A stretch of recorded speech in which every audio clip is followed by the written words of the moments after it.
Hello everyone, UPSC mind game ಚಾನಲ್ಗೆ ನಿಮಗೆಲ್ಲರಿಗೂ ಸ್ವಾಗತ. ಇವತ್ತಿನಿಂದ ಪ್ರಿಯಾಂಬಲ್ ವಿಷಯವನ್ನು ನಾವು ಸ್ಟಾರ್ಟ್ ಮಾಡ್ತಾ ಇದ್ದೇವೆ. ಎಲ್ಲ ಎಕ್ಸಾಮಿಗೂ ಸಹ ಬಹಳ ಇಂಪಾರ್ಟೆಂಟ್ ಆಗಿರುತ್ತೆ ಇದು. ನಾವು ಪ್ರಿಲಿಮ್ಸ್ ಹಾಗೂ ಮೇನ್ಸ್ ಎರಡಕ್ಕೂ ಸಹ ಇದನ್ನು ಓದ್ತಾ ಹೋಗ್ತೇವೆ. ಹಾಗಾಗಿ ಅದರಲ್ಲಿ ಏನಿದೆ ಅಂತ ಕೇವಲ ಮೇಲಿನ ಮೇಲೆ ನೋಡ್ತಾ ಹೋಗೋದಿಲ್ಲ, ಸ್ವಲ್ಪ ಡೀಟೇಲ್ ಆಗಿ ನೋಡ್ತಾ ಹೋಗ್ತೇವೆ. ಅದು ನಿಮಗೆ ಮೇನ್ಸಲ್ಲಿ ಬಹಳ ಹೆಲ್ಪ್ ಆಗುತ್ತೆ. ಇಲ್ಲದಿದ್ದರೆ ನಿಮಗೆ ಪ್ರಿಯಾಂಬಲ್ ನೀವು ಬಾಹ್ಯಾರ್ಟ್ ಮಾಡಿರ್ಬೋದು ಎಷ್ಟೋ ಜನ. ಅದರಲ್ಲಿ ಏನೇನು ಬರುತ್ತೆ, ವಿ ದ ಪೀಪಲ್ ಆಫ್ ಇಂಡಿಯಾದಿಂದ ಕೊನೆ ತನಕನೂ ಆಲ್ರೆಡಿ ಕೆಲವರು ಬಾಹ್ಯಾರ್ಟ್ ಮಾಡಿರ್ತಾರೆ. ಆದರೆ ಅದನ್ನು ಎಕ್ಸ್ಪ್ಲೇನ್ ಮಾಡಲಿಕ್ಕೆ ಬರಬೇಕಲ್ವಾ. ಮೇನ್ಸಲ್ಲಿ ಪ್ರಿಯಾಂಬಲ್ ಟೆಕ್ಸ್ಟನ್ನು ಯಥಾವತ್ತಾಗಿ ಅಲ್ಲಿ ಬರೀರಿ ಅಂತ ಕೇಳೋದಿಲ್ಲ, ಕಾಪಿ ಆ್ಯಸ್ ಇಟ್ ಈಸ್ ಅಂತ ಏನೂ ಕೇಳೋದಿಲ್ಲ. ಹಾಗಾಗಿ ಅದನ್ನು ಎಕ್ಸ್ಪ್ಲೇನ್ ಮಾಡಲಿಕ್ಕೆ ಬರಬೇಕು ನಿಮಗೆ. ಅದಕ್ಕೋಸ್ಕರ ನಾವು ಸ್ವಲ್ಪ ಟೈಮ್ ತೊಗೊಂಡು ನಿಧಾನವಾಗಿ ಹೋಗ್ತೇವೆ, ಆದರೆ ಅರ್ಥ ಮಾಡ್ಕೊಳ್ತಾ ಹೋಗ್ತೇವೆ. ಇನ್ನೊಂದು, ಇವತ್ತಿನಿಂದ ನೀವು ಲಕ್ಷ್ಮೀಕಾಂತನ ರೆಫರ್ ಮಾಡ್ತಾ ಹೋದರೆ ಒಳ್ಳೆಯದು. ಇಷ್ಟು ದಿನ ನಾವು ನೋಡಿದ್ದು ಮೇನ್ಸ್ಗೆ ಸಂಬಂಧಪಟ್ಟ ಹಾಗೆ ಮತ್ತು ಕೆಲವು ಬೇಸಿಕ್ ವಿಷಯಗಳನ್ನು ತಿಳ್ಕೊಳ್ತಾ ಹೋಗಿದ್ವಿ. ಇನ್ನು ಮೇಲೆ ನಾವು ಕ್ಲಾಸಿನ ಅಥವಾ ಈಗ ವಿಡಿಯೋ ಜೊತೆ ನೀವು ಲಕ್ಷ್ಮೀಕಾಂತ್ ಬುಕ್ಕನ್ನು ರೆಫರ್ ಮಾಡ್ತಾ ಹೋದರೆ ನಿಮಗೆ ಹೆಲ್ಪ್ ಆಗುತ್ತೆ. ವಿಡಿಯೋ ಮುಗಿದ ಮೇಲೆ ಅದನ್ನು ನೋಡಿ, ಈಗ ಯಾವುದಾಗ್ತಾ ಇದೆ ಆ ಪಾರ್ಟನ್ನು ಸಹ ನೋಡ್ಬೋದು. ಆವಾಗ ಎರಡು ಒಂದು ಸಾರಿ ರಿವಿಷನ್ ಆಗುತ್ತೆ.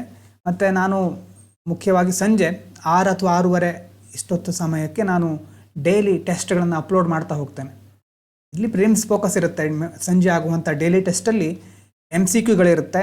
ನಾವು ಯಾವುದನ್ನು ಜಿಯೋಗ್ರಫಿ ಮತ್ತು ಈಗ ಪೊಲಿಟಿಯಲ್ಲಿ ಮಾಡ್ತಾ ಇದ್ದೀವೋ ಅದರ ಮೇಲೆ ಕ್ವಶನ್ಸ್ಗಳಿರುತ್ತೆ. ಹಾಗೆ ಅದನ್ನು ಸಹ ಅಟೆಂಡ್ ಮಾಡಿ ಸಂಜೆ ಡೈಲಿ ನಿಮ್ಗೆ ಅಲ್ಲಿ ರಿವಿಷನ್ ಆಗಿಬಿಡುತ್ತೆ. ಮತ್ತೆ ನೀವು ಬೇರೆ ಬೇರೆ ಟೈಮ್ ಕೊಟ್ಕೊಳ್ತಾ ರಿವಿಷನ್ ಮಾಡ್ಕೊಳ್ತಾ ಕೂರಬೇಕಾದ ಅವಶ್ಯಕತೆ ಇರೋದಿಲ್ಲ. ಟೆಸ್ಟ್ ಕೊಟ್ಟು ಆದಮೇಲೆ ಅಲ್ಲಿ ಯಾವುದು ಮಿಸ್ ಆಗಿರುತ್ತೋ ಅಂಥ ಟಾಪಿಕ್ ಮೇಲೆ ಜಾಸ್ತಿ ಫೋಕಸ್ ಮಾಡಿ. ಈಗ ಯಾವುದೋ ಒಂದು ವಿಷಯ ಅರ್ಥ ಆಗಿರುತ್ತೆ, ಅರ್ಥ ಆದಾಗ ಖುಷಿ ಆಗುತ್ತೆ, ಖುಷಿಯಲ್ಲಿ ಮತ್ತೆ ನಾವು ಅದನ್ನೇ ಓದ್ತಾ ಇರ್ತೇವೆ, ಅದು ಅರ್ಥ ಆಯಿತು ಅಂತ. ಆ ಥರ ಮಾಡ್ತಾ ಇದ್ದರೆ ಅರ್ಥ ಆಗದೇ ಇರೋದು ಓದೋದು ಯಾವಾಗ? ಏನೋ ಒಂದು ನಮ್ಗೆ ಅರ್ಥ ಆಗಿದೆ ಅಂದ ತಕ್ಷಣ ಎಲ್ಲ ಕಡೆ ಗೊತ್ತಿರೋರಿಗೆಲ್ಲ ಅದನ್ನೇ ಹೇಳ್ತಾ ಕೂತ್ರೆ ಗೊತ್ತಿಲ್ಲದೆ ಇರೋದನ್ನು ತಿಳ್ಕೊಳ್ಳೋದು ಯಾವಾಗ ಅಲ್ವಾ? ಹಾಗಾಗಿ ಮೊದಲು ಯಾವ ತಪ್ಪಾಗ್ತಾ ಇದೆ ಅದ್ರ ಬಗ್ಗೆ ತಿಳ್ಕೊಳ್ಬೇಕು ನಾವು. ಅದಕ್ಕೋಸ್ಕರ ಟೆಸ್ಟ್ ತಗೊಳ್ತಾ ಹೋಗಬೇಕು. ಟೆಸ್ಟನ್ನು ಅಟೆಂಡ್ ಮಾಡಿದಾಗಲೇ ನಮ್ಗೆ ಗೊತ್ತಾಗೋದು ನಿಜವಾಗ್ಲೂ ನಾವು ಎಲ್ಲಿದ್ದೇವೆ ಅಂತ. ಟೆಸ್ಟ್ ಅಟೆಂಡ್ ಮಾಡಿ ಆದಮೇಲೆ ಮಿಸ್ ಆಗ್ತಾ ಇರುವಂಥದ್ದನ್ನು, ತಪ್ಪಾಗ್ತಾ ಇರುವಂಥದ್ದನ್ನು ತಿಳ್ಕೊಂಡು ಕರೆಕ್ಟ್ ಮಾಡ್ಕೊಳ್ಳಿ. ಇದು ಡೈಲಿ ಟೆಸ್ಟ್ನ ಬಗ್ಗೆ ಹೇಳೋದು. ಅದನ್ನ ಹಾಗೆ ನಿನ್ನೆಯಿಂದ ನಾವು ವೀಕ್ಲಿ ಟೆಸ್ಟ್ ಸಹ ಸ್ಟಾರ್ಟ್ ಮಾಡಿದ್ದೇವೆ. ಪ್ರತಿ ಸಂಡೇ ನಾವು ಮಾರ್ನಿಂಗು ಅರೌಂಡ್ 10 ಟೆಸ್ಟ್ ಇರುತ್ತೆ. ಅದು ಸಹ ಯೂಟ್ಯೂಬಲ್ಲೇ ಇರುತ್ತೆ. ನಿಮ್ಗೆ ಲೈವ್ ಸೆಕ್ಷನಿಗೆ ಹೋದರೆ ವೀಕ್ಲಿ ಟೆಸ್ಟ್ ಅಂತ ಕಾಣಿಸುತ್ತೆ ನೋಡಿ, ಅಲ್ಲಿ ನಿಮಗದು ಸಿಗುತ್ತೆ. ಅದನ್ನು ನೀವು ಸಹ ಅಟೆಂಡ್ ಮಾಡಬಹುದು ಯಾವಾಗ ಬೇಕೋ ಆವಾಗ. ಅದಾದ ನಂತರ ಲಕ್ಷ್ಮೀಕಾಂತ್ ಬಗ್ಗೆ ಹೇಳ್ತಾ ಇದ್ದೆ.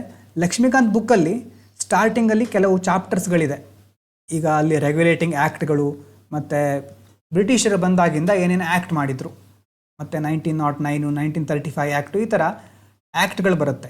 ನಾವು ಇಲ್ಲಿ ಅದನ್ನು ನೋಡೋದಿಲ್ಲ. ಪೊಲಿಟಿಯಲ್ಲಿ ನಾವು ಆ ಆ್ಯಕ್ಟ್ಗಳ ಬಗ್ಗೆ ಜಾಸ್ತಿ ಡೀಟೇಲಾಗಿ ಹೋಗೋದಿಲ್ಲ. ಯಾಕಂತಂದರೆ ಅದನ್ನು ಆಲ್ರೆಡಿ ಮಾಡರ್ನ್ ಇಂಡಿಯಾ ಅಥವಾ ಮಾಡರ್ನ್ ಹಿಸ್ಟ್ರಿಯಲ್ಲಿ ಕವರ್ ಮಾಡಿರ್ತಾರೆ. ಒಂದು ವೇಳೆ ನಿಮ್ಗೆ ಆಗದೇ ಇದ್ದರೂ ಸಹ ಮುಂದೆ ಅದು ಮಾಡರ್ನ್ ಹಿಸ್ಟ್ರಿಯಲ್ಲಿ ಬರುತ್ತೆ. ಆದರೆ ನಾವಿಲ್ಲಿ ನೋಡ್ಲಿಕ್ಕೆ ಹೊರಟಿರೋದು ಪೊಲಿಟಿಯಲ್ಲಿ ಕಾನ್ಸ್ಟಿಟ್ಯೂಷನ್ನಿಂದ. ನಮ್ಮ ದೇಶದ ಒಂದು ಸ್ವಾತಂತ್ರ್ಯ ಬಂದ ಮೇಲೆ, ಕಾನ್ಸ್ಟಿಟ್ಯೂಷನ್ ರೆಡಿ ಆದಮೇಲೆ ಮುಖ್ಯವಾಗಿ ಅಲ್ಲಿಂದ ನಾವು ನೋಡ್ತಾ ಹೋಗ್ತೇವೆ. ಆ ಒಂದು ಭಾಗದಿಂದ ನಾವು ಮುಖ್ಯವಾದ ವಿಷಯಗಳನ್ನು ತಿಳ್ಕೊಳ್ತಾ ಹೋಗ್ತೇವೆ. ಪೊಲಿಟಿ ಮುಖ್ಯವಾಗಿರೋದೇ ಈ ಕಾನ್ಸ್ಟಿಟ್ಯೂಷನ್ ಮೇಲೆ. ಹಾಗಾಗಿ ಅದರಿಂದ ನಾವು ಸ್ಟಾರ್ಟ್ ಮಾಡ್ತೇವೆ. ಪ್ರತಿಯೊಂದನ್ನು ಸಹ ಡೀಟೇಲ್ ಆಗಿ ನಿಧಾನವಾಗಿ ತಿಳ್ಕೊಳ್ತಾ ಹೋಗ್ತೇವೆ. ಟೆಸ್ಟನ್ನು ಅಟೆಂಡ್ ಮಾಡ್ತಾ ಹೋದರೆ ನಿಮಗೆ ಈ ಕಡೆ ರಿವಿಷನ್ ಆಗುತ್ತೆ ಮತ್ತು ವಿಷಯನೂ ಗೊತ್ತಾಗ್ತಾ ಹೋಗುತ್ತೆ. ಹಾಗೆ ಇವಿಷ್ಟು ಗೊತ್ತಾಗಿರ್ಬೋದು ಅಂತ ಅಂದ್ಕೊಳ್ತೇನೆ. ಇದಾದ ನಂತರ ನೇರವಾಗಿ ನಾವು ಪ್ರಿಯಾಂಬಲ್ ಬಗ್ಗೆ ನೋಡೋಣ. ಪ್ರಿಯಾಂಬಲನ್ನು ಏನಂತ ಕರೀತಾರೆ? ಕನ್ನಡದಲ್ಲಿ ಪೀಠಿಕೆ ಅಂತ ಕರೀತಾರೆ. ಪ್ರಿಯಾಂಬಲ್. ಇದಕ್ಕೆ ನಾವು ಕೆಲವು ಕಾನ್ಸ್ಟಿಟ್ಯೂಷನ್ ತಜ್ಞರು ಹೇಳೋದನ್ನು ಸಹ ನೋಡಿದರೆ the philosophy of the constitution. ನಾ ಏನು ಬರೀತಾ ಇದ್ದೇನೋ ಅದನ್ನು ನೀವು ನಿಮ್ಮ ನೋಟ್ಸಲ್ಲಿ ಬರ್ಕೊಳ್ಳಿ, ಮೇನ್ಸಿಗೆ ಹೆಲ್ಪ್ ಆಗುತ್ತೆ. The philosophy of the constitution.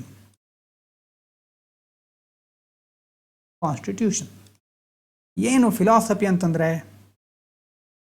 ಈಗ ನಾವು ಮನುಷ್ಯರು ಅಥವಾ ನಾವು ವ್ಯಕ್ತಿಗಳಾಗಿ ನಮ್ಮ ಜೀವನವನ್ನು ನಡೆಸ್ತಾ ಇರ್ತೇವೆ ಅಲ್ವಾ? ಯಾವುದೋ ಒಂದು ಪ್ರದೇಶದಲ್ಲಿ ವರ್ಕ್ ಮಾಡ್ತಾ ಇರ್ತೇವೆ ಅಥವಾ ಓದ್ತಾ ಇರ್ತೇವೆ.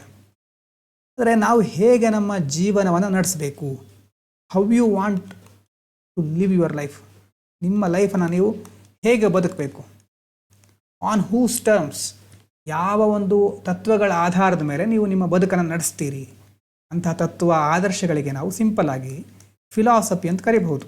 ನಮ್ಮ ಜೀವನದ ಮುಖ್ಯ ತತ್ವಗಳ ಬಗ್ಗೆ. ಫಿಲಾಸಫಿ ಅನ್ನೋದಕ್ಕೆ ತತ್ವಶಾಸ್ತ್ರ ಅನ್ನುವಂಥ ಅರ್ಥ ಇದೆ. ಅದನ್ನು ನಾವು ಡೀಟೇಲ್ ಆಗಿ ಬೇರೆ ಬೇರೆ ಆಪ್ಷನ್, ನಿಮ್ಮದು ಫಿಲಾಸಫಿ ಆಪ್ಷನಲ್ ಆಗಿದ್ದರೆ ಅಲ್ಲಿ ನೀವು ಓದ್ತೀರಿ. ಆದರೆ ಇಲ್ಲಿ ನಾವು ಡೀಟೇಲಾಗಿ ಹೋಗದೆ ಜಸ್ಟ್ ಫಿಲಾಸಫಿ ಏನು, ನಮ್ಮ ಜೀವನಕ್ಕೊಂದು ತತ್ವ ಇರುತ್ತೆ, ಕೆಲವೊಂದು ವ್ಯಾಲ್ಯೂಸ್ಗಳಿರುತ್ತೆ, ಮೌಲ್ಯಗಳಿರುತ್ತೆ, ಅದನ್ನು ನಾವು ಫಿಲಾಸಫಿ ಅಂತ ಕರೀತೇವೆ. ಹೇಗೆ ಒಬ್ಬ ವ್ಯಕ್ತಿಗೆ ಒಂದು ಫಿಲಾಸಫಿ ಇರುತ್ತೋ ಅಲ್ವಾ, ಅದೇ ಥರ ಫಾರ್ ಅವರ್ ನೇಷನ್, ನಮ್ಮ ದೇಶಕ್ಕೆ ಕಾನ್ಸ್ಟಿಟ್ಯೂಷನ್ ಇದೆ. ಕಾನ್ಸ್ಟಿಟ್ಯೂಷನ್ ಅಂತಂದರೆ ಸಂವಿಧಾನ ಇದೆ. ಆ ಸಂವಿಧಾನದ ಫಿಲಾಸಫಿ ಏನು ಅಲ್ವಾ? ಸಂವಿಧಾನಕ್ಕೊಂದು ಫಿಲಾಸಫಿ ಇದೆ, ಅದರದ್ದೇ ತತ್ವಗಳಿದೆ. ಸಂವಿಧಾನದ ತತ್ವಗಳು ಏನೇನು ಅಲ್ವಾ? ಆ ತತ್ವಗಳನ್ನು ನಾವು ಅಂಡರ್ಸ್ಟ್ಯಾಂಡ್ ಮಾಡ್ಕೊಳ್ಬೇಕು ಅಂತಂದರೆ, if you want to understand the philosophy of the constitution, read ಪ್ರಿಯಾಂಬಲನ್ನು ಓದಿ ಅರ್ಥ ಮಾಡ್ಕೊಳ್ಳಿ. ಆವಾಗ ಸಂವಿಧಾನ ಯಾವ ತತ್ವಗಳಿಗೆ ಮಹತ್ವ ಕೊಡುತ್ತೆ ಅನ್ನೋದು ನಮ್ಗೆ ಗೊತ್ತಾಗ್ತಾ ಹೋಗುತ್ತೆ. ಒಂದು ಪುಸ್ತಕವನ್ನು ನೀವು ಓದಿದರೆ, ನಾವೆಲನ್ನು ಓದ್ತಾ ಇದ್ದರೆ ಸ್ಟಾರ್ಟಿಂಗಲ್ಲಿ ಪ್ರಿಫೇಸ್ ಅಂತಿರುತ್ತೆ. ಪ್ರಿಫೇಸು ಕನ್ನಡದಲ್ಲಿ ಮುನ್ನುಡಿ ಅಥವಾ ಪೀಠಿಕೆ, ಈ ಥರ ಯಾವುದಾದ್ರೂ ಒಂದು ಭಾಗ ಇರುತ್ತಲ್ವ. ಆ ಪೀಠಿಕೆಯಲ್ಲಿ ಏನು ಹೇಳಿರ್ತಾರೆ, ಪ್ರಿಫೇಸಲ್ಲಿ ಏನು ಹೇಳಿರ್ತಾರೆ, what is the book is all about ಅಲ್ವಾ? ಬುಕ್ ಯಾವುದ್ರ ಬಗ್ಗೆ ಆಗಿದೆ, ಯಾವುದ್ರ ಬಗ್ಗೋಸ್ಕರ ಇರುವಂಥ ಬುಕ್ ಇದು, ಮತ್ತು ಆಥರ್ ಬಗ್ಗೆ, ಅದನ್ನು ಬರೆದಿರೋರ ಬಗ್ಗೆ ಕೆಲವೊಂದು ಮಾಹಿತಿಯನ್ನು ಕೊಡ್ತಾ ಹೋಗ್ತಾರೆ. ಮತ್ತು ಆ ಆಥರ್ ಏನು ಥಿಂಕ್ ಮಾಡ್ತಾಯಿದ್ರು ಆ ಸಂದರ್ಭದಲ್ಲಿ, ಅದು ಸಹ ನಮ್ಗೆ ಗೊತ್ತಾಗುತ್ತೆ. ಅದೇ ರೀತಿ ಈಗ ಪ್ರಿಯಾಂಬಲ್ ಇದೆ. ಒಂದು ಬುಕ್ಕನ ತರಹನೇ ನಾವು ಪ್ರಿಯಾಂಬಲನ್ನು ಕನ್ಸಿಡರ್ ಮಾಡಿದರೆ, ಅಂತಂದರೆ ಈಗ ಕಾನ್ಸ್ಟಿಟ್ಯೂಷನ್ನು ಒಂದು ದೊಡ್ಡ ಬುಕ್ಕು ಅಂತ ಇಟ್ಕೊಳ್ಳಿ. ಕಾನ್ಸ್ಟಿಟ್ಯೂಷನ್ ಇದೊಂದು ಬುಕ್. ಈಗ ಪ್ರಿಯಾಂಬಲ್ ಅನ್ನೋದು ಪ್ರಿಫೇಸ್ ಇದ್ದಾಗೆ. ಪ್ರಿಯಾಂಬಲಲ್ಲಿ ಏನು ಹೇಳಿದ್ದಾರೆ, ಫಿಲಾಸಫಿ, ಮೊದಲನೇದು ತತ್ವಗಳು, ಫಿಲಾಸಫಿ. ಅದರ ಜೊತೆ mind of the constitution makers, ಅದನ್ನು ಸಂವಿಧಾನವನ್ನು ರೂಪಿಸಿದವರು ಇರ್ತಾರಲ್ವ, ಅವರ ತಲೆಯಲ್ಲಿ ಏನು ಓಡ್ತಾ ಇತ್ತು ಆವಾಗ, ಅವರ ಮನಸ್ಸಿನಲ್ಲಿ ಏನಿತ್ತು, mind of the constitution makers ಅಂತಂದರೆ ಅವ್ರು ಏನು ಮಾಡಲಿಕ್ಕೆ ಹೊರಟಿದ್ರು, what they want to achieve, ಏನು ಅಚೀವ್ ಮಾಡಲಿಕ್ಕೆ ಹೊರಟಿದ್ರು ಅವರು, ಏನನ್ನು ಮುಖ್ಯವಾಗಿ ಒಂದು ಗುರಿ ಅಂತ ಇಟ್ಕೊಂಡಿದ್ರು. ಈ ಕಾನ್ಸ್ಟಿಟ್ಯೂಷನ್ ಯಾಕೆ ಬೇಕು ನಮಗೆ, ಸಂವಿಧಾನ ಅನ್ನೋದು ಯಾಕೆ ಬೇಕು ಅನ್ನೋದು ಅವರಿಗೆ ಎಷ್ಟು ಕ್ಲಾರಿಟಿ ಇತ್ತು ಅಲ್ವಾ? So the preamble will give you the clarity. ಆ ಪ್ರಿಯಾಂಬಲ್ ನಮಗೆ ಆ ಕ್ಲಾರಿಟಿ ಕೊಡುತ್ತೆ. ಅವರ ತಲೆಯಲ್ಲಿ ಏನಿತ್ತು, ಅವರ ಮನಸ್ಸಿನಲ್ಲಿ ಏನು ಓಡ್ತಾ ಇತ್ತು, mind of the constitution makers. If you want to understand that, read preamble, that will give you the clarity.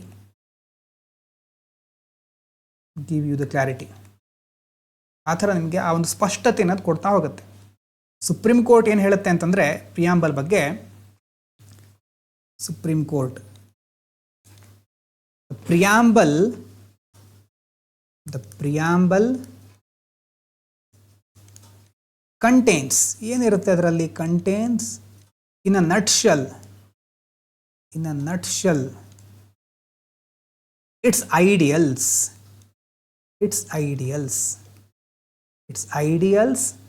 and aspirations.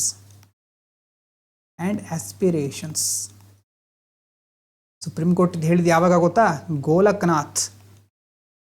Golaknath versus state of Punjab ಅನ್ನುವಂಥ ಒಂದು ಕೇಸ್ನಲ್ಲಿ, ಸ್ಟೇಟ್ ಆಫ್ ಪಂಜಾಬ್, ಈ ಕೇಸ್ನಲ್ಲಿ ಸುಪ್ರೀಂ ಕೋರ್ಟ್ ಏನು ಹೇಳುತ್ತೆ, 1967, preamble contains in a nutshell its ideals and aspirations. ಮುಖ್ಯವಾಗಿ ಯಾವ್ಯಾವ ಆದರ್ಶಗಳನ್ನು ಅದು ಫಾಲೋ ಮಾಡಲಿಕ್ಕೆ ಹೊರಟಿದೆ, ಮತ್ತು ಆಕಾಂಕ್ಷೆಗಳು ಏನೇನು ಆಸ್ಪಿರೇಷನ್ ಇದೆ ಅದಕ್ಕೆ ಅನ್ನೋದನ್ನು ಪ್ರಿಯಾಂಬಲ್ಲು ಇನ್ ಅ ನಟ್ಶೆಲ್, ಸಿಂಪಲ್ಲಾಗಿ ಒಂಥರ ಸಮ್ಮರಿ ಥರ ಹೇಳುತ್ತೆ ನಮಗೆ. ಅದೇ ರೀತಿ ಇನ್ನು ಸುಪ್ರೀಂ ಕೋರ್ಟ್ ಇನ್ನೊಂದು ಹೇಳುತ್ತೆ ಪ್ರಿಯಾಂಬಲ್ ಬಗ್ಗೆ, preamble is a key to open the mind of the makers of constitution. ಯಾವ ಮೇಕರ್ಸ್ ಅಂತಂದರೆ ಕಾನ್ಸ್ಟಿಟ್ಯೂಷನ್ ಅಂತಂದರೆ ನಾವು ಮೊದಲೇ ನೋಡಿದ ಹಾಗೆ ಯಾವುದೋ ಬುಕ್ ಇದೆ ಅಂತಂದರೆ ಅದರ ಆಥರ್ ಬಗ್ಗೆ ನಮಗೆ ಪೀಠಿಕೆಯಲ್ಲಿ ತಿಳಿಯುತ್ತೆ. ಅದೇ ರೀತಿ ಪ್ರಿಯಾಂಬಲಲ್ಲಿ ನಮಗೆ ಈ ಕಾನ್ಸ್ಟಿಟ್ಯೂಷನ್ನ ಯಾರು ಡೆವಲಪ್ ಮಾಡಿದಾರೋ, ಯಾರು ಅದನ್ನು ರೂಪಿಸಿದಾರೋ ಅವ್ರ ಬಗ್ಗೆ, ಅಥವಾ ಅವ್ರ ತಲೆಯಲ್ಲಿ ಏನು ಓಡ್ತಾ ಇತ್ತು, ಅವರು ಯಾವುದ್ರ ಬಗ್ಗೋಸ್ಕರ ಯಾವೊಂದು ಗುರಿಯನ್ನು ಇಟ್ಕೊಂಡಿದ್ರು ಅನ್ನೋದೆಲ್ಲ ನಮಗೆ ಪ್ರಿಯಾಂಬಲಿಂದ ತಿಳಿಯುತ್ತೆ. ಇದನ್ನು ನೀವು ನೋಡ್ತೀರಿ, ಮತ್ತು ಬ್ಯಾರುಬಾರಿ ಯೂನಿಯನ್, ಎಕ್ಸ್ಚೇಂಜ್ ಆಫ್ ಎನ್ಕ್ಲೇವ್ಸ್ ಅನ್ನುವಂತೆಲ್ಲ ಬರುತ್ತೆ. ಎಕ್ಸ್ಚೇಂಜ್ ಆಫ್ ಎನ್ಕ್ಲೇವ್ಸ್ ಲಕ್ಷ್ಮೀಕಾಂತಲ್ಲಿ ಈ ಒಂದು ವಿಷಯವನ್ನು ಆಮೇಲೆ ಸರಿಯಾಗಿ ನೋಡಿ. Exchange of enclaves 1960. ಹಾಗಾಗಿ ಪ್ರಿಯಾಂಬಲಲ್ಲಿ ಇಷ್ಟು ಇದೆ. ಏನಂತಂದರೆ ನಮ್ಮ ಮೇಕರ್ಸ್ಗಳು ಅವರ ಮನಸ್ಸಿನಲ್ಲಿ ಏನಿತ್ತು ಅನ್ನೋದಿದೆ, ಐಡಿಯಲ್ಸ್ ಏನೇನು, ಆಸ್ಪಿರೇಷನ್ಸ್ ಏನೇನು ಅನ್ನೋದೆಲ್ಲ ಪ್ರಿಯಾಂಬಲ್ನಲ್ಲಿ ಇದೆ. ಇದು ಯಾವುದರ ಬೇಸಿಸ್ ಮೇಲೆ ನಾವು ಕ್ರಿಯೇಟ್ ಮಾಡಿರೋದು ಅಥವಾ ಯಾವುದ್ರ ಮೇಲೆ ಇದನ್ನು ಪ್ರಿಯಾಂಬಲನ್ನು ಮುಖ್ಯವಾಗಿ ರೂಪಿಸಿದ್ರು ಅಂತಂದರೆ, ಬೇಸ್ಡ್ ಆನ್ ಆಬ್ಜೆಕ್ಟಿವ್ ರೆಸಲ್ಯೂಷನ್. ಯಾರು ಇದನ್ನು ತಂದಿದ್ದು ಅಂತ ಗೊತ್ತಿದೆಯಾ? ಆಬ್ಜೆಕ್ಟಿವ್ ರೆಸಲ್ಯೂಷನ್ ಪಂಡಿತ್ ನೆಹರು ಅವರ ಆಬ್ಜೆಕ್ಟಿವ್ ರೆಸಲ್ಯೂಷನ್ ಬೇಸ್ ಮೇಲೆ ಮುಖ್ಯವಾಗಿ ಇದನ್ನು ಪ್ರಿಯಾಂಬಲ್ ಇರೋ ಮುಖ್ಯ ವಿಷಯಗಳನ್ನು ನಾವು ಅಡಾಪ್ಟ್ ಮಾಡ್ಕೊಂಡಿದ್ದೇವೆ. ಇದನ್ನು ಪಂಡಿತ್ ನೆಹರು ಅವರು ಈ ಆಬ್ಜೆಕ್ಟಿವ್ ರೆಸಲ್ಯೂಷನನ್ನು ಅಡಾಪ್ಟ್ ಮಾಡ್ಕೊಂಡಿದ್ದು ಯಾವಾಗ ಅಂತಂದರೆ, ಅಡಾಪ್ಟೆಡ್ ಬೈ ಕಾನ್ಸ್ಟಿಟ್ಯೂಂಟ್ ಅಸೆಂಬ್ಲಿ. ಇದನ್ನು ಕಾನ್ಸ್ಟಿಟ್ಯೂಂಟ್ ಅಸೆಂಬ್ಲಿ ಯಾವಾಗ ಅಡಾಪ್ಟ್ ಮಾಡ್ಕೊಳ್ತು ಅಂತಂದರೆ, ಕಾನ್ಸ್ಟಿಟ್ಯೂಂಟ್ ಅಸೆಂಬ್ಲಿ ಆನ್, ಸ್ವಲ್ಪ ಈ ಪೆನ್ ಟ್ಯಾಬ್ನಲ್ಲಿ ಬರಿಬೇಕಾದ್ರೆ ಕೆಲವೊಂದು ಶಬ್ದಗಳು ಸರಿಯಾಗಿ ಹ್ಯಾಂಡ್ ರಿಟನ್ ಬರೆದ ರೀತಿ ಆಗೋದಿಲ್ಲ, ಆಗ ಸ್ವಲ್ಪ ನಿಮ್ಗೆ ಕನ್ಫ್ಯೂಸ್ ಆಗ್ಬೋದು. ಯಾರು ತಪ್ಪಾದರೆ sorry. Adopted by constituent assembly on January 22, 1947. ಅದರ ಒಂದು ಆಧಾರದ ಮೇಲೆ ಇಲ್ಲಿರೋ ತತ್ವಗಳನ್ನು ನಾವು ಕಾಣ್ತಾ ಹೋಗಬಹುದು. ಇನ್ನು ನಾನಿ ಫಾಲ್ಕೆವಾಲಾ ಅನ್ನುವಂಥ ಒಬ್ಬರು, ನಾನಿ ಫಾಲ್ಕೆವಾಲಾ ಅವರೇನು ಹೇಳ್ತಾರೆ? ನಾನಿ ಫಾಲ್ಕೆವಾಲಾ ಪ್ರಿಯಾಂಬಲ್ ಅಂತಂದರೆ ಏನು ಅವ್ರ ಪ್ರಕಾರ? Preamble is like identity card. ನಾವೆಲ್ಲ ಚಿಕ್ಕವರಿದ್ದಾಗ ಅಥವಾ ಈಗಲೂ ಸಹ ID ಕಾರ್ಡನ್ನು ಹಾಕ್ಕೊಳ್ತೇವೆ. ID ಕಾರ್ಡಲ್ಲಿ ಏನಿರುತ್ತೆ? ನಮ್ಮ ಬಗ್ಗೆ ಎಷ್ಟು ಬೇಕೋ ಅಷ್ಟು ಮಾಹಿತಿ ಇರುತ್ತೆ. Identity card of the constitution. ಸಂವಿಧಾನದ ID ಕಾರ್ಡ್ ಇದ್ದ ಹಾಗೆ ಪ್ರಿಯಾಂಬಲ್ ಅನ್ನೋದನ್ನು ನಾನಿ ಫಾಲ್ಕೆವಾಲಾ ಅವರು ಹೇಳ್ತಾರೆ. ಕಾನ್ಸ್ಟಿಟ್ಯೂಷನ್ ಇಷ್ಟು ಜನರ ಈಗ ಒಂದು ವೇಳೆ ಪ್ರಿಯಾಂಬಲ್ ಬಗ್ಗೆ ಪ್ರಶ್ನೆ ಬಂದರೆ ಬೇರೆ ಬೇರೆ ಇಂಟರ್ಪ್ರಿಟೇಷನ್ಸ್ಗಳು ಯಾವ್ಯಾವ ಥರ ಅಂತ ಬಂದರೆ ಅಲ್ಲಿ ನಾವು ಏನೇನು ಬರಿಬಹುದು, ಅದು ನಮಗೇನು ಹೇಳುತ್ತೆ?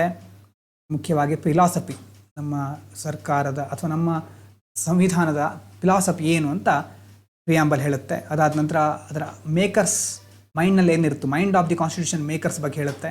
ಏನನ್ನು ಅವರು ಅಚೀವ್ ಮಾಡಲಿಕ್ಕೆ ಹೊರಟಿದ್ರು ಅನ್ನೋದನ್ನು ಹೇಳುತ್ತೆ.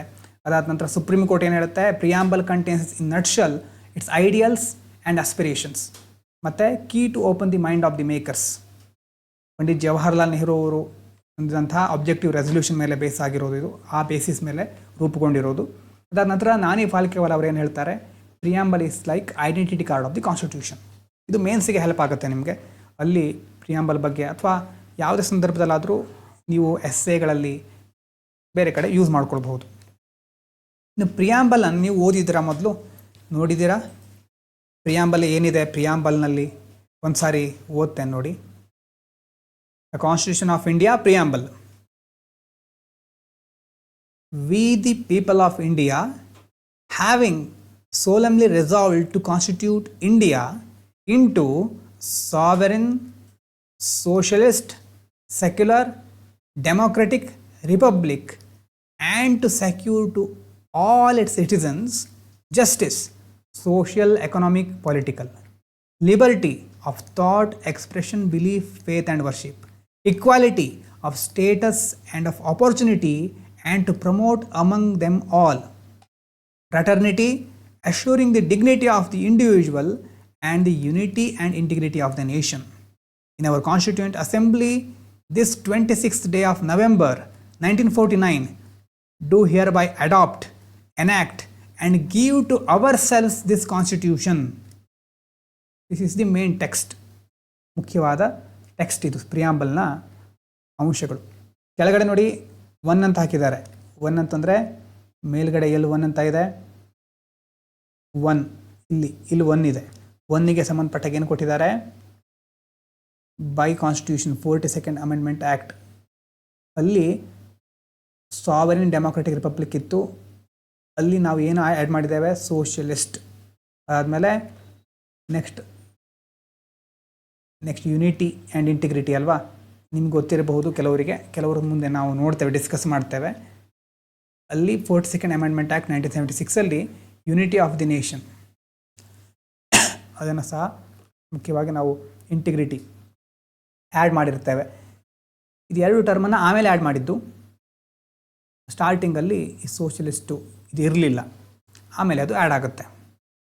ಇಷ್ಟು ಪ್ರಿಯಾಂಬಲ್ನ ಟೆಕ್ಸ್ಟು ಸಿಂಪಲ್ ಆಗಿ. ಪ್ರಿಯಾಂಬಲ್ ಬಗ್ಗೆ ನಾವು ನೋಡಬೇಕಿಂತ ಅದಕ್ಕಿಂತ ಮೊದಲು ಸ್ವಲ್ಪ ಇದರಲ್ಲಿ ಮೇನ್ 4 ಥರ ಪಾರ್ಟ್ ಮಾಡ್ಬೋದು. We can break it into 4 parts, 4 themes ಅಂತ ಹೇಳ್ಬೋದು. 4 ಥೀಮ್ ಡಿವೈಡ್ ಮಾಡ್ಬೋದು ನಾವಿಲ್ಲಿ. ಒಂದು ಫಸ್ಟ್ ಥೀಮ್ ನೋಡಿ, we the people of India, ಇಲ್ಲಿಂದ ಇಲ್ಲಿ ತನಕ ಇದು ಫಸ್ಟ್ ಥೀಮ್. ಅದಾದಮೇಲೆ ಸಾವರಿನ್ ಸೋಷಲಿಸ್ಟ್ ಸೆಕ್ಯುಲರ್ ಡೆಮೋಕ್ರೆಟಿಕ್ ಅಲ್ವಾ, ಇದು ಸೆಕೆಂಡ್ ಥೀಮ್ ಇದು. ಇದಾದ ನಂತರ ಜಸ್ಟಿಸ್ ಲಿಬರ್ಟಿ ಈಕ್ವಾಲಿಟಿ ಫ್ರೆಟರ್ನಿಟಿ, ಇದು 3ನೇ ಥೀಮ್, ಥರ್ಡ್ ಥೀಮ್. ಅದಾದಮೇಲೆ next 26th day of November, date ಇದೆಯಲ್ವಾ, ಈ ಡೇಟು ಇದು 4ನೇ ಥೀಮ್. ಈ ಥರ 4 ಥರ ಮುಖ್ಯವಾದ ಥೀಮ್ಗಳಾಗಿ ನಾವು ಇದನ್ನು ಡಿವೈಡ್ ಮಾಡ್ಬೋದು. Fourth, first V the people of India. ಏನು ಆ ಥೀಮು ಅಂತಂದರೆ ಏನು ಹೇಳುತ್ತೆ ಅದು? ಪ್ರಿಯಾಂಬಲ್ ಬಗ್ಗೆ ನಾವು ಸ್ಟಾರ್ಟಿಂಗಲ್ಲೇ ಹೇಳಿಬಿಟ್ಟಿದ್ವಿ, ನಾವೇ ಹೇಳ್ತಾ ಇದ್ದೇವೆ ನೋಡಿ. ಅದರ ಅರ್ಥ ವಿ, ನಾವು ಯಾರು? ದ ಪೀಪಲ್ ಆಫ್ ಇಂಡಿಯಾ, ಭಾರತೀಯ ಪ್ರಜೆಗಳಾದ ನಾವು. V the people of India ನೋಡಿ. ಇದಕ್ಕೆ ಒಂದು ಟರ್ಮ್ ಇದೆ, ಲೀಗಲ್ ಫಿಕ್ಷನ್ ಅಂತ. ಲೀಗಲ್ ಫಿಕ್ಷನ್ ಆ್ಯಕ್ಚುಲಿ ಈಗ ಆಲ್ರೆಡಿ ಇದೊಂದು ಲೀಗಲ್ ಡಾಕ್ಯುಮೆಂಟ್, ಮೊದಲೇ ಜಾರಿಗೊಂಡಿದ್ದು. ಆದರೆ ಹೇಳ್ತಾ ಇರೋದು ಈಗ ನಾವು ನೋಡಿ, ಯಾಕಂದರೆ ನಾವು ನಿಜವಾಗಲೂ ಹೇಳಿಲ್ಲ ಇಲ್ಲಿ ಇದನ್ನು ಯಾರು ರೂಪಿಸಿದಾರೋ ಅವರು ಇದನ್ನು ಮುಖ್ಯವಾಗಿ ಅಲ್ಲಿ ಇದನ್ನು ಅಡಾಪ್ಟ್ ಮಾಡ್ಕೊಂಡಿದ್ದಾರೆ, ಅದನ್ನು ಹೇಳಿದ್ದಾರೆ. ಲೀಗಲ್ ಫಿಕ್ಷನ್ ಅಂತಂದರೆ ಸಮಥಿಂಗ್ ವಿಚ್ ಹ್ಯಾಸಂಟ್ ಹ್ಯಾಪೆಂಡ್, ಇನ್ನೂ ಆಗಿಲ್ಲ ಅದು. ಆದರೆ but we consider it according to law ಪ್ರಕಾರ ನಾವು ಅದನ್ನು ಓಕೆ ಅಂತ ಕನ್ಸಿಡರ್ ಮಾಡ್ಕೊಂಡಿದ್ದೀವಿ. ನಿಜವಾಗಲೂ ಪ್ರಾಕ್ಟಿಕಲ್ಲಾಗಿ ಇಡೀ ದೇಶದ ಜನರು ಬಂದು ನಾವು ಪ್ರಿಯಾಂಬಲ್ ಬಗ್ಗೆ ಈ ರೀತಿ ಹೇಳ್ತಾ ಇದ್ದೇವೆ ಅಂತ ಎಲ್ಲೂ ಹೇಳಿಲ್ಲ. ಆದರೆ ನಾವು ಲೀಗಲ್ಲಿ ಅಥವಾ ಕಾನೂನು ಕ್ರಮಗಳಿಗೋಸ್ಕರ ಅಥವಾ ದೇಶದ ಕೆಲವು ಪ್ರಮುಖವಾದ ವಿಷಯಗಳಿಗೋಸ್ಕರ ಸಂವಿಧಾನದಲ್ಲಿ ಪ್ರಿಯಾಂಬಲಲ್ಲಿ ನಾವೇನು ಹೇಳ್ತೇವೆ? V the people of India, ನಾವೇ ಹೇಳ್ತಾ ಇದ್ದೇವೆ. ನಿಜವಾಗ್ಲೂ ನಾವು ಹೇಳದೇ ಇದ್ದರೂ ಇದನ್ನು ನಾವು ಆ್ಯಕ್ಚುಲ್ ಆಗಿ ಕನ್ಸಿಡರ್ ಮಾಡಿದ್ದೇವೆ. ಯಾಕಂದರೆ ನೋಡಿ, ಕಾನ್ಸ್ಟಿಟ್ಯೂಂಟ್ ಅಸೆಂಬ್ಲಿ ಇತ್ತಲ್ವಾ, ಈಗ ಕಾನ್ಸ್ಟಿಟ್ಯೂಷನನ್ನು ಮುಖ್ಯವಾಗಿ ಡ್ರಾಫ್ಟ್ ಮಾಡಿರೋರು ಯಾರು? ಡ್ರಾಫ್ಟೆಡ್ ಬೈ ಕಾನ್ಸ್ಟಿಟ್ಯೂಂಟ್ ಅಸೆಂಬ್ಲಿ ಅದು ಡ್ರಾಫ್ಟ್ ಮಾಡಿತ್ತು. ಆದರೆ ನಿಜವಾಗಲೂ ಇದು ಡ್ರಾಫ್ಟ್ ಮಾಡಿದರೂ ಸಹ ಯಾರು ಇದನ್ನು ಹೇಳ್ತಾ ಇರೋದು ಅಂತ ಹೇಳಿದ್ದಾರೆ ಮೇಲೆ? We the people of India. ಅದರ ಅರ್ಥ ಏನು? ನಾವೇ ಕೆಳಗಡೆ ನೋಡಿ, ಮೇಲ್ಗಡೆ we the people of India ಅಂತ ಬಂತು, ಕೆಳಗಡೆ give to ourselves this constitution. ನಾವು ನಮಗೇನೆ ಈ ಕಾನ್ಸ್ಟಿಟ್ಯೂಷನ್ನ ಕೊಟ್ಕೊಳ್ತಾ ಇದ್ದೇವೆ. ನಮಗೆ ಒಂಥರ ಗಿಫ್ಟ್ ಇದು, ನಾವು ನಮಗೆ ಕೊಟ್ಕೊಳ್ತಾ ಇರುವಂಥ ಒಂದು gift. It is gift of people of this country. ಜನರಿಗೆ ಕೊಟ್ಕೊಳ್ತಾ ಇರುವಂಥ ಒಂದು ಗಿಫ್ಟ್ ಇದು. ಗಿಫ್ಟ್ ಯಾರು ಕೊಟ್ಕೊಳ್ತಾ ಇರೋದು? People of this country to themselves. Start ಮಾಡಿರೋದು ನಾವೇ ಪ್ರಿಯಾಂಬಲಲ್ಲಿ, we the people of India ಅಂತ ಸ್ಟಾರ್ಟ್ ಮಾಡಿದ್ವಿ. ಎಂಡ್ ಮಾಡಿರೋದು ನಾವು ಹೇಗೆ? Give to ourselves this constitution. ಇದನ್ನು ನಮಗೆ ಕೊಟ್ಕೊಳ್ತಾ ಇದ್ದೀವಿ ಅಂತ. ಹಾಗಾಗಿ it is gift from people to themselves. ಅವರಿಗೆ ಅದನ್ನು ಕೊಟ್ಕೊಳ್ತಾ ಇದ್ದೀವಿ. ಇದನ್ನು ನೆನಪಿಟ್ಕೊಳ್ಬೇಕು ನಾವು ಮೊದಲು. ಇದರ ಇನ್ನೊಂದು ಅರ್ಥ ಏನು ನೋಡಿ, ಚೆಕ್ ಮಾಡಿ ಏನಿರಬಹುದು. ಈಗ ಪ್ರತಿಯೊಬ್ಬ ಸಿಟಿಸನ್ ಇರ್ತಾರೆ ಅಲ್ವಾ, ಪ್ರತಿಯೊಬ್ಬರೂ ಸಹ, ನಮ್ಮ ದೇಶದ ಪ್ರತಿಯೊಬ್ಬ ಪ್ರಜೆಯೂ ಸಹ ಕಾನ್ಸ್ಟಿಟ್ಯೂಷನ್ಗೆ ರೆಸ್ಪೆಕ್ಟ್ ಕೊಡಬೇಕು. Constitution has to be respected from everybody ಅಲ್ವಾ. ಅಂದರೆ ರೆಸ್ಪೆಕ್ಟ್ ಕೊಡಬೇಕು ಅಂತಂದರೆ ಆ ಕಾನ್ಸ್ಟಿಟ್ಯೂಷನಿಗೆ ಪವರ್ ಬರೋದು ಎಲ್ಲಿಂದ? ನಾವು ಹೇಳಿದ್ವಿ supreme law of the land ಅಂತೆಲ್ಲ ಮಾತಾಡಿದ್ವಿ. ಲೀಗಲ್ ಸ್ಯಾಂಕ್ಟಿಟಿ ಇದೆ ಅದಕ್ಕೆ ಅಂತೆಲ್ಲ ಮಾತಾಡಿದ್ವಿ. Supreme law of the land, legal sanctity, ಈ ಲೀಗಲ್ ಸ್ಯಾಂಕ್ಟಿಟಿ, ಸುಪ್ರೀಂ ಲಾ, ಇದೆಲ್ಲ ಪವರ್ ಬರೋದು, ಈ ಅಥಾರಿಟಿ ಕಾನ್ಸ್ಟಿಟ್ಯೂಷನ್ಗೆ ಬರೋದು ಯಾವುದರಿಂದ, ಎಲ್ಲಿಂದ? ಆ ಸೋರ್ಸ್ ಆಫ್ ಅಥಾರಿಟಿ ಯಾವುದು? ಕಾನ್ಸ್ಟಿಟ್ಯೂಷನಿನ ಸೋರ್ಸ್ ಆಫ್ ಅಥಾರಿಟಿ ಯಾವುದು? ಅದು ಬೇರೆ ಯಾವುದೂ ಅಲ್ಲ, ಬೇರೆ ಯಾರೂ ಅಲ್ಲ, people of this country. People of this country ನಾವೇ, ಅಂತಂದರೆ ಜನರೇ ಈ ಕಾನ್ಸ್ಟಿಟ್ಯೂಷನ್ಗೆ ಅಥಾರಿಟಿಯನ್ನು ಕೊಟ್ಟಿದ್ದಾರೆ ಅಲ್ವಾ? ಹಾಗಾಗಿ ಅದಕ್ಕೆ ನಾವು ಹೇಳೋದು ultimate power lies with people. People, ಜನರ ಹತ್ರ ಇರೋದು. People have ultimate power. ಅತ್ಯಂತ ದೊಡ್ಡ ಮಟ್ಟದ ಅಧಿಕಾರ, ಪವರ್ ಇರೋದು ಯಾರ ಹತ್ರ? ಜನರ ಹತ್ರ. Ultimate power. ಹಾಗಾಗಿ ಇದು ನಿಮ್ಗೆ ಅರ್ಥ ಆಗಿರ್ಬೋದು. ಸೋರ್ಸ್ ಆಫ್ ಅಥಾರಿಟಿ ಯಾವುದು? ಕಾನ್ಸ್ಟಿಟ್ಯೂಷನ್ದು ಜನರು. ಸೋರ್ಸ್ ಆಫ್ ಅಥಾರಿಟಿ ಕಾನ್ಸ್ಟಿಟ್ಯೂಷನ್ದು ಜನರು, ಅದು ನೆನಪಿರಲಿ. ಜಾಸ್ತಿ ಅಲ್ಟಿಮೇಟ್ ಪವರ್ ಇರೋದು ಪೀಪಲ್ ಹತ್ರ. ಇದಾದ ನಂತರ ಇನ್ನೊಂದು ನೆಕ್ಸ್ಟ್ ಥೀಮ್ ನೋಡೋದೇನು ನಾವು? ಇದನ್ನು ಸ್ವಲ್ಪ ಡೀಟೇಲ್ ಆಗಿ ನಾಳೆ ನೋಡೋಣ. ಸೆಕೆಂಡು, ಥರ್ಡ್ ಒನ್ನು ಇದನ್ನು ನಾಳೆ ನೋಡ್ತಾ ಹೋಗೋಣ. ಆದರೆ ಫೋರ್ತ್ ಥೀಮ್ ಇದೆ. ಫೋರ್ತ್ ಥೀಮ್ ಏನು? ಫೋರ್ತ್ ಥೀಮಲ್ಲಿ ನಾವು ಏನು ನೋಡಿದ್ವಿ? In our constituent assembly this 26th day of November 1949 hereby adopt, enact and give to ourselves. ಪ್ರಿಯಾಂಬಲ್ಲು ಈಗ ನೋಡಿ ಅಲ್ಲಿ ಕೊಟ್ಟಿರೋ ಡೇಟ್ ಯಾವುದು? 26th day of November. ಅದನ್ನು ನಾವು ರಿಪಬ್ಲಿಕ್ ಡೇ ಅಂತ ಸೆಲೆಬ್ರೇಟ್ ಮಾಡೋದು ಯಾವುದು? ಜನವರಿ 26, 26th of January.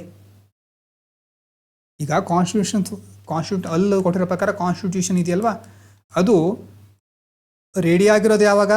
Already ready ಆಗಿಬಿಟ್ಟಿದೆ 26th November.